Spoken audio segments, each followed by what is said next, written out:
Mnoho z vás se mě ptá, kde jsem v Dubaji investovala já jako realitní makléřka. Investic mám více, všechny jsem je koupila ve fázi výstavby. Ne všechny jsou ještě dokončené, ovšem dnes vás vezmu do té nejdůležitější, ke mně domů. Do domu, kde plánuji opravdu bydlet a který se právě dokončil. Koupila jsem ho off-plan, tedy ve výstavbě, a dnes vám ukážu, jak v Dubaji probíhá proces kolaudace. Když si pořídíte nemovitost ve výstavbě a je připravená k předání, buď do Dubaje přiletíte osobně, nebo celý proces necháte na nás.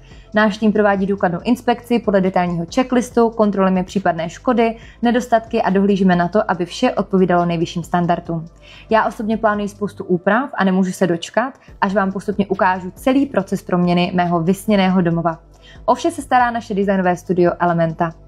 Ať už si vyberete nemovitost ve výstavbě nebo hotový apartmán, provedu vás celým procesem od A do Z. Pomůžeme vám s upgradey, interiérovým designem, výběrem nábytku, pronájmem a samozřejmě i s případným prodejem vaší nemovitosti v budoucnu. Pojďme se podívat na vybavení mé rezidence. Techno gym, sauna, pára, relaxační zóna, nádherný infinity bazén, rooftop bazén a samozřejmě kryté parkovací stání. Věřil byste, že téměř každá rezidence v Dubaji nabízí taková luxusní vybavení? Sledujte mě a buďte součástí proměny mého vysněného domova.